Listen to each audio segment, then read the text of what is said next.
नमो नमो प्रणाम सादा मजा तरीके प्रणाम गुरुजी।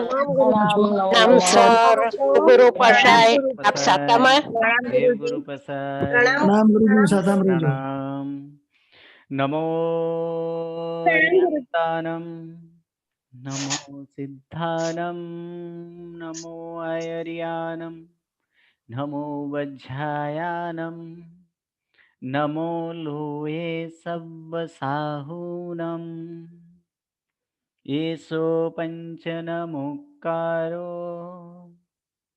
सब्बपावपणासनो मंगलानं च सर्वेसिं पढमं हवै मंगलम।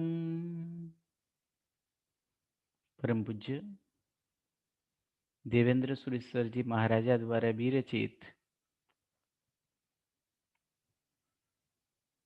कर्म विपाक नामनो प्रथम कर्म ग्रंथ पूर्ण करीने आ कर्मस्तब नामनो बीजो कर्म ग्रंथ।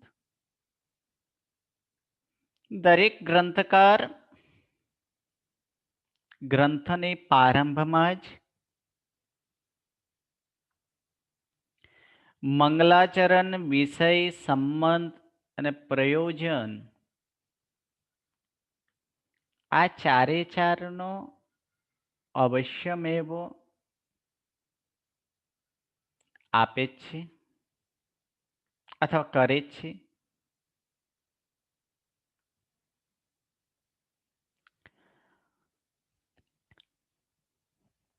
જે ગાથા દ્વારા ગ્રંથકારની આ મંગલાચરણ કે વિષય કે સંબંધ કે પ્રયોજન આ ચારે ચારને अनुबंध चतुष्टयपन कहेवाय।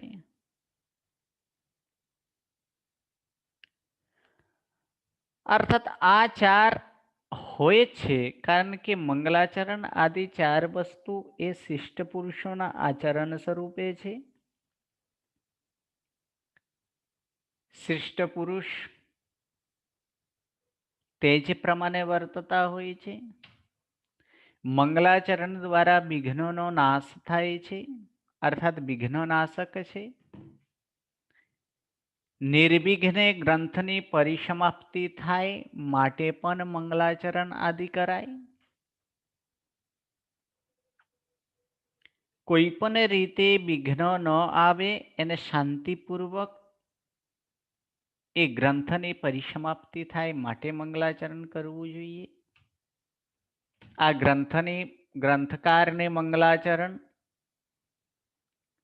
शिष्यमां पण आज मंगलाचरण नो क्रम आज परंपरा टकी रहे गुरु शिष्य ने परंपरा ने टकी रहे माटे पण मंगलाचरण करवुं जोईए। माटे ग्रंथकार पण मंगलाचरण करे छे। आ मात्र ए मंगलाचरण ग्रंथकार द्वारा करवामां आवतुं ज नथी। जे पाठक वर्ग छे श्रोता वर्ग छे तेओ पण अवश्यमेव मंगलाचरण करवुं जोईए। कारण के जे हेतु जे कारण ग्रंथकार में लागू पड़े तेज कारण थी ए श्रावकगण अथवा तो श्रोतागण अथवा तो पाठकगण के अध्यापन करावनारो एवा अध्यापकगण दरेके ए मंगलाचरण करवुं जोईए। अने ए जे मंगलाचरण द्वारा एमना पण ग्रंथनी परिसमाप्ति थाय निर्विघ्ने समाप्ति थाय कोई पण विघ्न आव्या वगर ए ग्रंथनी समाप्ति थाय अने ग्रंथनी समाप्ति थाय तो ज ज्ञान थई शके छे। विषय पण ए छे के जो विषय लखवामां न आवे तो बुद्धिमान पुरुषो ए ग्रंथ ने स्वीकारे नहीं माटे विषय पण अति जरूरी छे।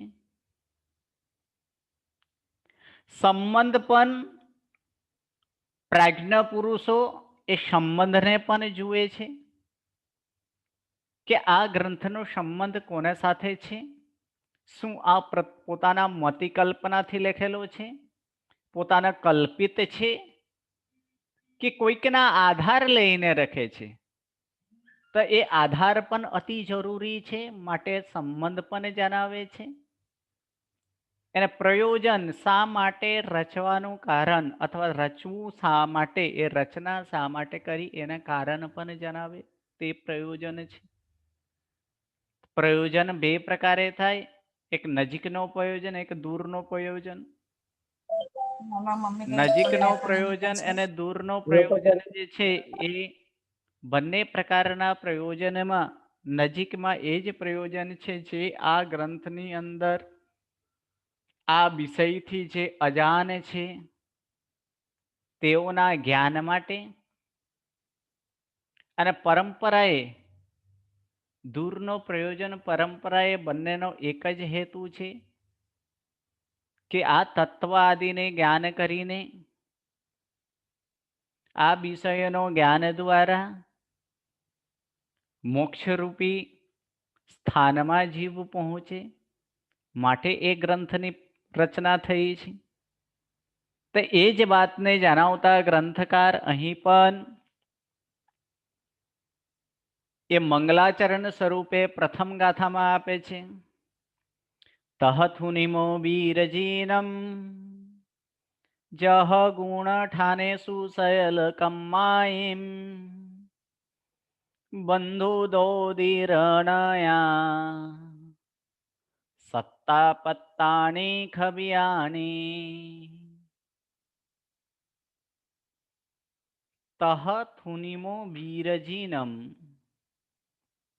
તહ એટલે તે પ્રકારે, થુનિમો એટલે કે સ્તુતિ કરીશું, વીરજીનમ એટલે કે વીર જીનેશ્વરની, જહ જે પ્રમાણે, ગુણ ઠાનેસુ એટલે કે ગુણસ્થાનકોમાં, સયલ કમ્માઈમ સર્વ એવા કર્મોને, બંધુ દૌદીરણયા એટલે બંધ ઉદય ઉદીરના, સત્તા પત્તાની સત્તામાં પ્રાપ્ત થયેલા, ખબિયાની એટલે ખપાવ્યા છે. આ એક એક શબ્દોના અર્થ તરીકે જોયું. ગાથાનો અર્થ આ પ્રમાણે થાય કે ગુણ ઠાનેસુ એટલે ગુણસ્થાનકોમાં, એટલે 14 ગુણસ્થાનકોમાં, બંધુ દૌદીરણયા સત્તા પત્તાની બંધ ઉદય ઉદીરના અને સત્તાથી પ્રાપ્ત થયેલા એવા કર્મોને, જહ ખબિયાની જેવી રીતે ખપાવ્યા છે, તહ તેવી રીતે, વીરજીનમ થુનિમો એટલે કે વીર જીનેશ્વરને સ્તુતિ કરીશું. એટલે અહીં મંગલાચરણ સ્વરૂપે વીર જીનેશ્વરની સ્તુતિ કરવું એ મંગલાચરણ સ્વરૂપે છે. એ વીર જીનેશ્વર કેવા પ્રકારના છે એ પણ બતાવે છે કે વીર જીનેશ્વરની સ્તુતિ કરીશું. આ મંગલાચરણ સ્વરૂપે છે કે વીર ભગવંતના અનેકો એવા અન્વય આદિ કરીને એનો અર્થ મળી શકે છે. વીર કોને કહેવાય? તો કેટલાક આની અંદર આપે છે કે જે વિશેષણથી યુક્ત હોય તે વીર છે, અથવા તો વિશેષ કરીને જે ફરીથી પાછું ન આવવું પડે તેવી રીતે જે મોક્ષે ગયા છે તે વીર છે, અથવા તો ફરીથી આત્મામાં પાછું આવવું ન પડે એવી રીતે જેઓને કર્મ જેઓને દૂર કર્યા છે તે વીર તરીકે કહેવાય છે. બીજી રીતે આ પ્રમાણે પણ થાય કે કસાય ઉપસર્ગ પરિશહ આદિ આત્માઓના શત્રુ પ્રત્યે જે બહાદુરી બતાવે તેઓને પરાભવ કરે, તેઓની સામે હાર ન માને, તે પણ વીર તરીકે કહેવાય. અથવા તો વિશિષ્ટ એવું ઈર જેને છે, ઈર એટલે જ્ઞાન, તે વીર છે. અર્થાત સર્વ દ્રવ્ય ક્ષેત્ર કાળ ભાવનું જે સંપૂર્ણ યથાર્થ જે જ્ઞાન છે, તે વીર તરીકે કહેવાય છે. અથવા વિશિષ્ટ આશ્ચર્યકારી એવા સ્વર્ગ અને મોક્ષની જે લક્ષ્મી તરીકે છે, તે લક્ષ્મી ભવ્ય જીવોને જે આપે છે, તે વીર તરીકે છે. આવા 4 પ્રકારની આ વીરની એની અંદર અલગ અલગ પ્રમાણે એ વીરની વ્યાખ્યા કરી. તેવા વીર પ્રભુની સ્તુતિ કરીશું. આ અહીં મંગલાચરણ બતાવ્યા. આગળની એની અંદર કે બતાવે કે જહ ગુણ ઠાને શું, અર્થાત ગુણસ્થાનકોમાં ગુણસ્થાનક એટલે કે ગુણોની તરતમતા વાળો જે સ્થાન, તે ગુણસ્થાનક તરીકે કહેવાય છે. કારણ કે જીવ, આપણે સર્વજીવોની વાત કરીએ અને જેમાં વનસ્પતિકાય આદિઓને પણ આદિ જો ગ્રહણ કરીએ તો તે અનંતા જીવો થાય. અને જીવોનું જે મુખ્ય લક્ષણ છે, જેના કારણે એને જીવાદિ કહેવાય છે, તે જ્ઞાન દર્શન ચારિત્ર આદિ આત્માનો જે ગુણ છે, તે દરેક આત્મામાં અવશ્યમેવ પડેલા હોય છે. પણ બંનેમાં તફાવત એટલું છે કે એક આવરણથી યુક્ત છે, બીજા આવરણથી મુક્ત છે. જે આવરણથી મુક્ત થયેલા છે તેમને અનંત જ્ઞાન પ્રગટેલો છે, અને જે આવરણથી યુક્ત છે તો જેટલા અંશે એનો ખાલી છે તેટલા અંશે જ એનો જ્ઞાન આદિ પ્રાપ્ત થયેલા છે, જ્ઞાન આદિ ગુણોનો વિકાસ થયેલો છે. તો તેવા આ આવરણ કોણ છે? તો કર્મરૂપી ત્યાં આવરણ છે. અને એવા કર્મરૂપી આવરણથી તે દરેક જીવોનો એક સમાન જ એવો કર્મ એવા આવરે એવું નક્કી નથી હોતું. કોઈકનો આવરણ વિશેષ હોય, કોઈકના આવરણ અલ્પ હોય, જેના કારણે એ સંસારી એવા સર્વ જીવોમાં જે આત્મામાં પડેલો ગુણ, એ ગુણની અંદર તરતમતા આદિ જોવા મળે છે. કોઈકને ઓછા બધાપણાએ એ પ્રગટ થયેલો હોય, કોઈકને ઓછો હોય, કોઈકને વધારે હોય, કોઈકને ઓછો હોય, કોઈકને વધારે હોય, કોઈક એવા સમાન ગુણને પ્રગટ નથી થતા. છતાં એવા એક સ્થાનો છે જે કંઈક ને કંઈક એવા સમાનતાના લીધે તે સ્થાનો એ 14 પ્રકારે બતાવ્યા છે, જે આગળની ગાથામાં આવશે કે ગુણોના સ્થાન આત્મામાં પડેલો જે ગુણ છે, એ ગુણોની તરતમતાની દ્રષ્ટિએ એ 14 પ્રકારે છે.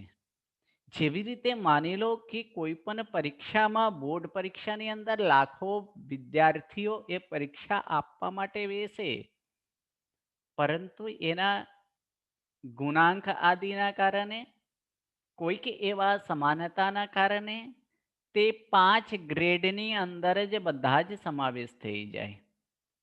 અનંતા જીવો, અસંખ્ય જીવો, અનંતા જીવો હોય, તે જીવોના ગુણોના સ્થાનને લીધે એ તરતમતા એને કંઈક એવા સમાનતાના આદિને કારણે તેઓ પણ આ 14 વિભાગની અંદર એ ગુણોનો જે સ્થાન છે તેમાં સર્વ એવા જીવો, સંસારી જીવોનો સમાવેશ થઈ જાય છે.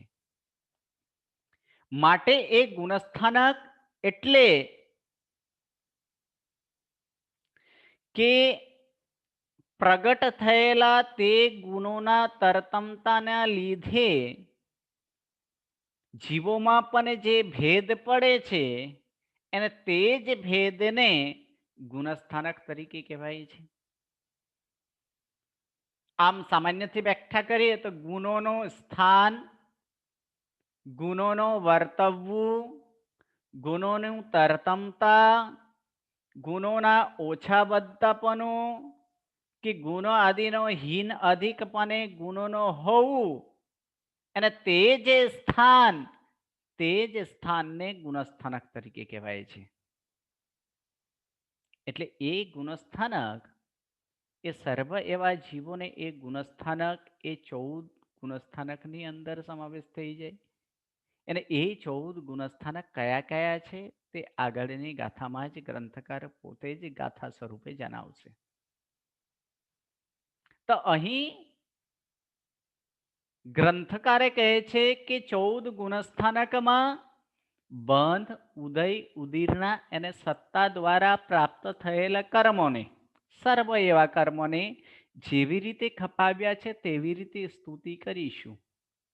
તો સૌથી પહેલા તે ગુણસ્થાનકમાં વર્તતા જીવો એને સંસારી જીવો એ કર્મનો બંધ કરે અને બાંધેલા કર્મો જ એ ઉદયમાં આવે, અથવા તો તેને પહેલા ભોગવવા માટે તે કર્મને લાવવું પડે તે ઉદીર્ણા પણ કરે.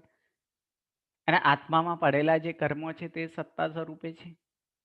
આ બંધ, ઉદય, ઉદીર્ણા અને સત્તા એ સંપૂર્ણ રીતે વીર ભગવંતે સંપૂર્ણ રીતે બંધના પ્રકારે ઉદય, ઉદીર્ણા અને સત્તા એવા સર્વ પ્રકારના કર્મોને તે નાશ કરેલા છે. એટલે ગ્રંથકાર અહીં કહે છે કે જે ગુણસ્થાનકે પ્રભુ હતા તે ગુણસ્થાનકમાં કેવી રીતે ખપાવ્યા છે તે જ ખપાવવાના રીત સ્વરૂપે અહીં આ એ વિષય પણ બતાવ્યા છે કે 14 ગુણસ્થાનકમાં વર્તતા જીવો કેટલી પ્રકૃતિ બાંધે, કેટલી પ્રકૃતિ ઉદયમાં હોય, કેટલી પ્રકૃતિ ઉદીર્ણા કરી શકે અને કેટલી પ્રકૃતિ એ સત્તામાં હોય છે. એ જ અહીં ગ્રંથકારનો આ મુખ્ય વિષય છે, જેના કારણે આ ગ્રંથનું નામ કર્મસ્તવ તરીકે આપેલા છે. કે કર્મને સ્તવના એટલે એ સ્તુતિ કરતા કરતા જ સ્તવના કરતા કરતા જ તે જણાવ્યા છે. અહીં પ્રથમ બતાવ્યા કે બંધ, ઉદય, ઉદીર્ણા અને સત્તા. એટલે બંધ એટલે શું? તો બંધની સામાન્ય વ્યાખ્યા કરીએ તો સંબંધ. કેવા પ્રકારનો સંબંધ? તો કે ગાઢ સંબંધ. કોના જેમ? તો કે લોહો અગ્નિની જેમ, અથવા તો ક્ષીર નીરની જેમ જે સંબંધ. એટલે ખીર નીર એટલે તો ખીર એટલે થાય દૂધ અને નીર એટલે થાય પાણી. દૂધ અને પાણી મિક્સ થાય, આ બંનેનો મિક્સ થતા જે સંબંધ થાય એ સંબંધ જેમ અતિ ગાઢ હોય તેના જેમ સંબંધ જે હોય તે બંધ છે. બીજો અથવા લોહો અને અગ્નિ, કોઈ ભઠ્ઠી, અગ્નિની ભઠ્ઠીમાં લોખંડનો કોઈ ગોળો નાખવામાં આવે અને 1 કલાક 2 કલાક પછી એ લોખંડને બહાર લોહણના ગોળાને બહાર કાઢવામાં આવે તો એ પણ લાલ લાલ થયેલા હોય. એટલે લાલ થયેલા હોય તો તે સમયે એક અગ્નિ કોણ અને લોખંડ કોયો, આ બંનેની અંદર છૂટા પાડવું એ દુષ્કર પડી જાય છે. આ બંનેની જેમ સંબંધ થયેલો હોય, તેના જેમ સંબંધ હોય તો તે સંબંધને બંધ કહેવાય. તો કોની સાથે? તો આત્મા અને કાર્મન વર્ગના પૂદગલ.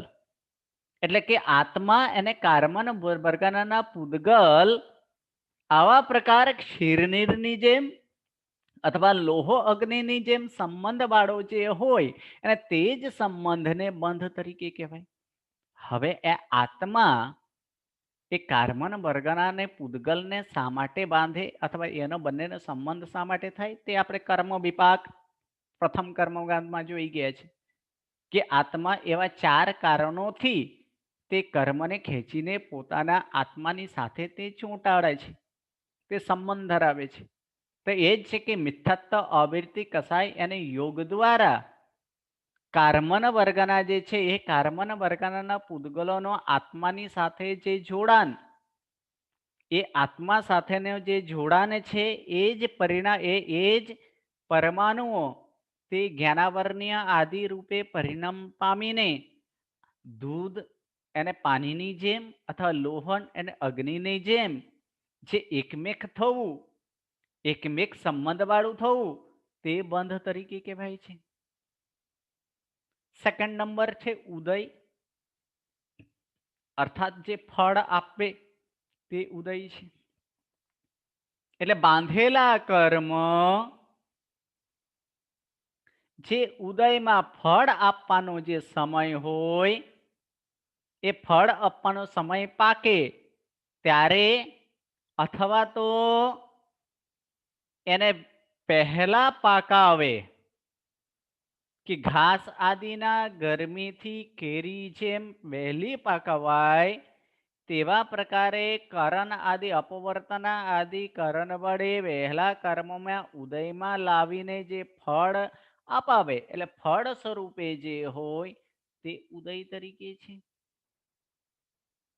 ત્રીજા નંબરની અંદર ઉદીર્ણા છે, અર્થાત જે કર્મોનો ફળ આપવાનો સમય નથી,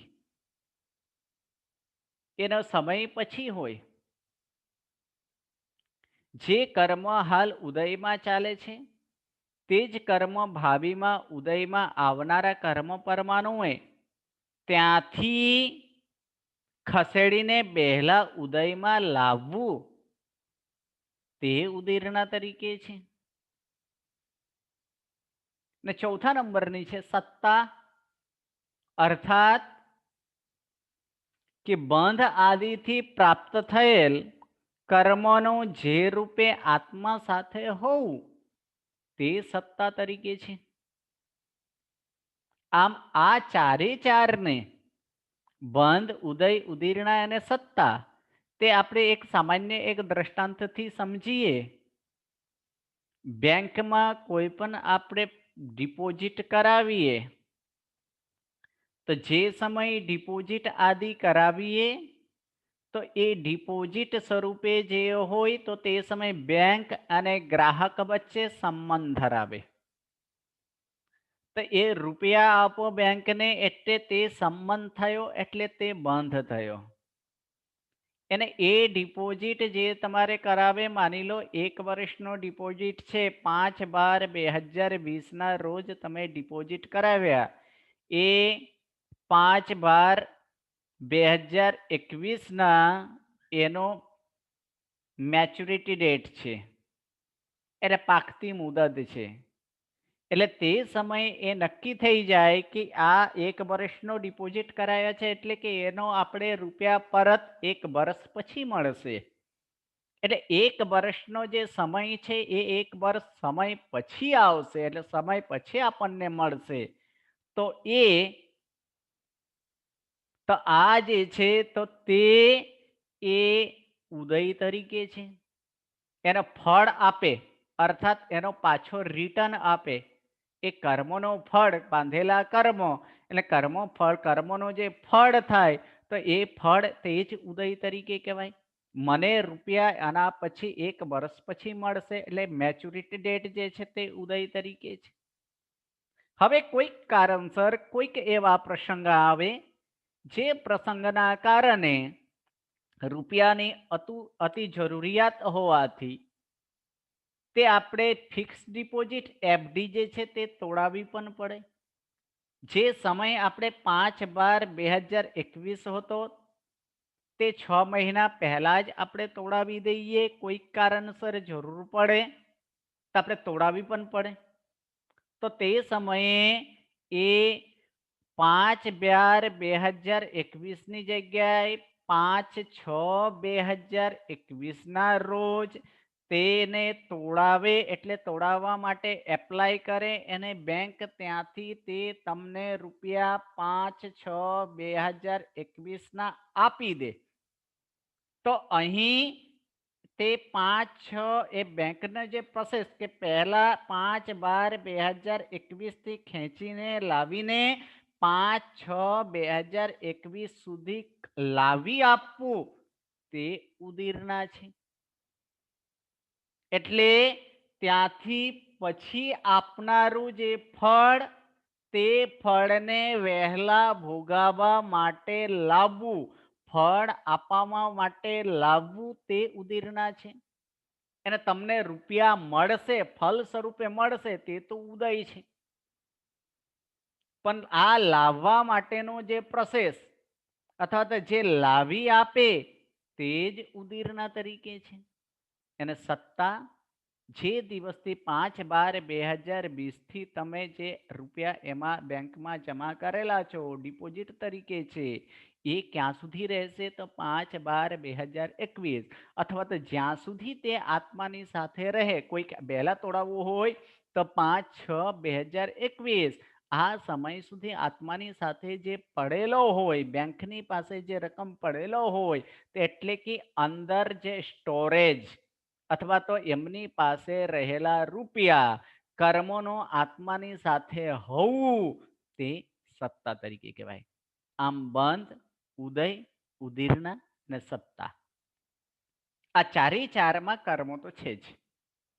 અહીં કર્મનો જ છે, જેના કારણે ગ્રંથકાર અહીં કહે છે કે આ કર્મને વીર પ્રભુએ જેવી રીતે ખપાવ્યા છે, કારણ કે વીર પ્રભુ મોક્ષે ગયા છે.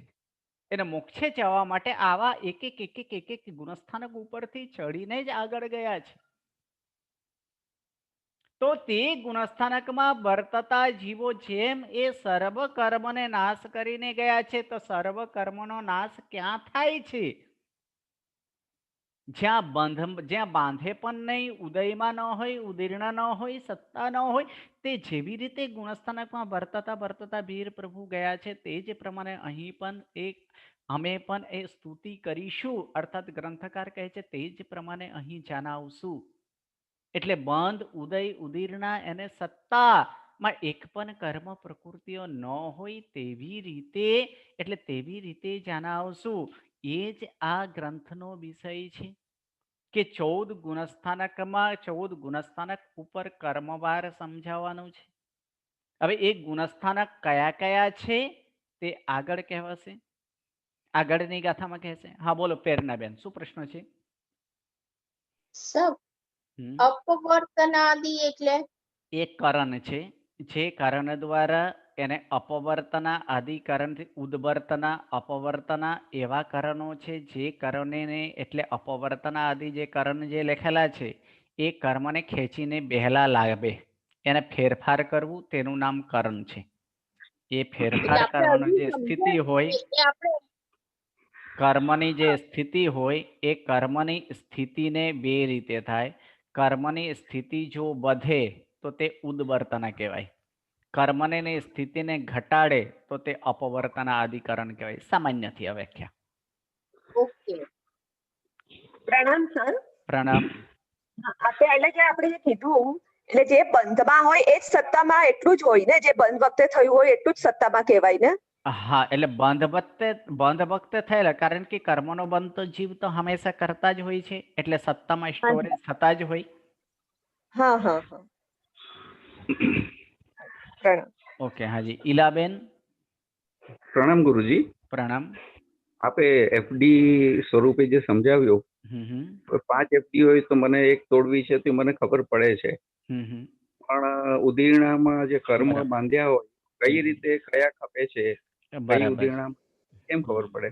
ઓકે, એ આપણે સામાન્ય એવા વિશિષ્ટ આદિથી આપણે જાણીએ છીએ કે જ્ઞાનાવરણીય કર્મો હોય, એટલે કે જે એફડી જે પ્રમાણે પાકે એ આપણે ખબર હોય કે આની મારે આટલી જરૂર પડે, બરાબર છે. એ તો આપણે સામાન્ય એક ઉદાહરણ તરીકે છે. પણ આની અંદર જાણવા માટે એટલું જ આપણે સામાન્ય નથી, બાકી વિશેષ તો એ તો કેવલી ભગવંત જ જાણી શકે. પણ સામાન્યથી આપણે કહીએ કે જ્ઞાનાવરણીય કર્મનો જે છે તો જ્ઞાનાવરણીય કર્મ છે એ બાંધેલા છે, કારણ કે આ એક ભાવથી નહીં, આપણા ક્યારથી ચાલે છે? અનાદિ અનંત કાળથી આજ પ્રમાણે અનંત કાળથી ભવ ભ્રમણે ચાલે છે, અને અનંત કાળમાં અનંતી વખત જ્ઞાનાવરણીય કર્મ બાંધેલા છે. હવે આ ભવે આયા પછી કાંઈક એવા ભાવ જાગેલા છે કે મારે આવા જ્ઞાનાવરણીય એવું સાંભળેલા પણ છે, શાસ્ત્રમાં પણ એવા વાંચન આદિ પણ કરેલા છે, મહાત્માઓ પાસે તેનો એવા શ્રવણ આદિ પણ કરેલા છે કે શું કરીએ તો જ્ઞાનાવરણીયને તોડવા માટે જ્ઞાનનો શું કરાય? જ્ઞાનનો ઉપાસના કરાય. यार ज्ञान उपासना द्वारा ए ज्ञाननी आराधना द्वारा ए शुं थाय तो ज्ञान आराधना द्वारा ए ज्ञान निर्मल बने अर्थात तेना आवरणो दूर थाय तो जेना कारणे आम सामान्य हिसाब आपणे कही सके जे जेना हेतुथी ज्ञान ज्ञानावरणीय कर्मने नाश करवो तो ज्ञान ज्ञाननो आराधना आदिथी थाय तो तेनाथी આપણે આમ સામાન્યથી સમજી શકાય વિશેષ બોધ તો વિશેષ તો એ તો આપણે એ આત્માના ભાવનો પરિણામ આદિ જે છે તેવા પ્રકારે છે એ કેવલ જ્ઞાની ભગવંત જ જાણી શકે છે. જી ગુરુજી, પ્રણામ. હાજી પ્રણામ. પલ્લવી બેન.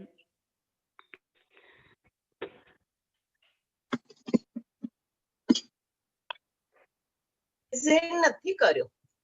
ઓકે. ભવિકા બેન. Sorry sir. પ્રણામ. પ્રણામ.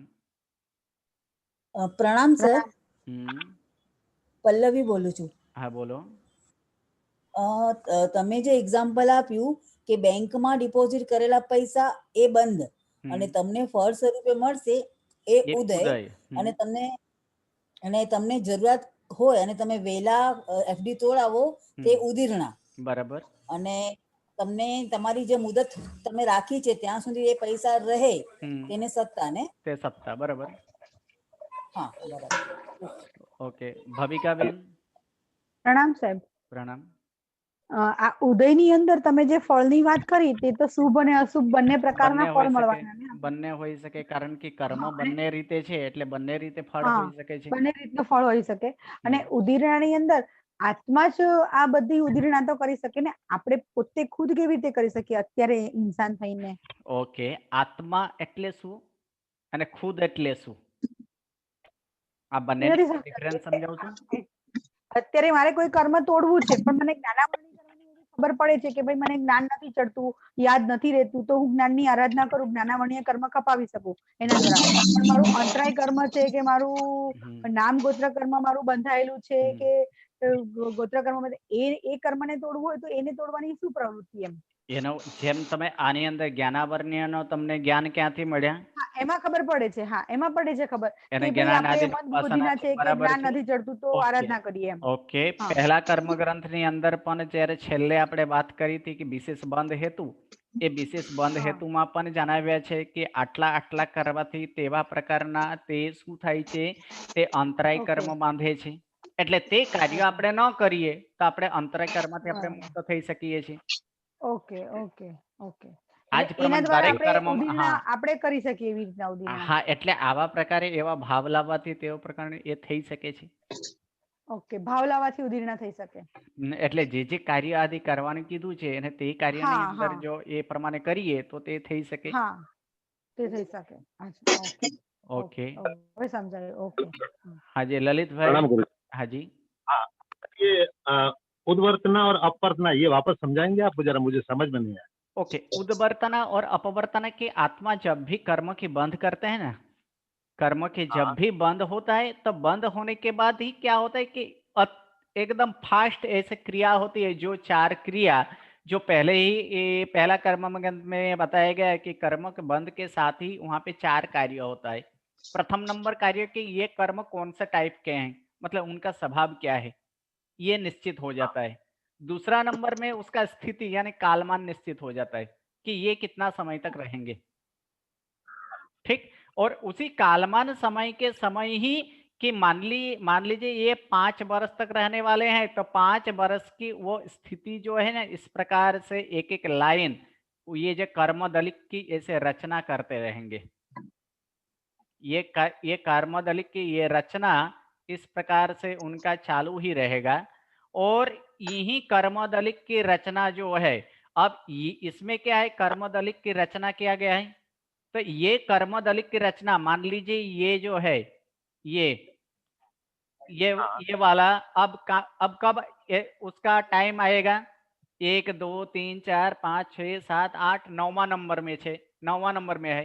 मतलब मान लीजिए उसका समय मान लीजिए 9 मिनट बाद आएगा. लेकिन कुछ ऐसे जब हम कर्म बांधते हैं तब उसी प्रकार के ये स्थिति तो बंद ही जाती है. लेकिन उसके बाद जैसे कुछ शुभ कार्य करें, शुभ कार्य करने के लिए हम लोग बैठे कि शुभ कार्य, और शुभ कार्य के समय ऐसा ये रचना हुए लेकिन शुभ कार्य के बाद आधा कार्य के उसके बाद अगर हमें अफसोस होता है कि ये नहीं करना चाहिए, तो फिर क्या होता है वहां पे कि उसकी स्थिति बढ़ जाएगा। जाती है, वो उसकी स्थिति बढ़ जाएगी।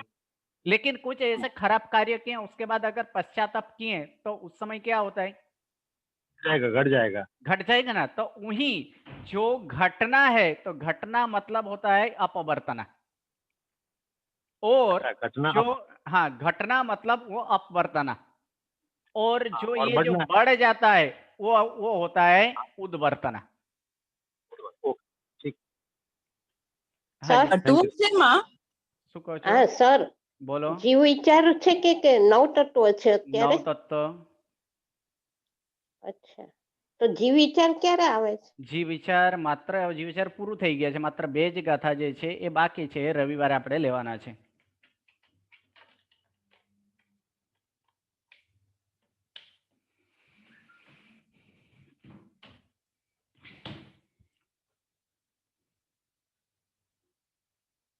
Hello hello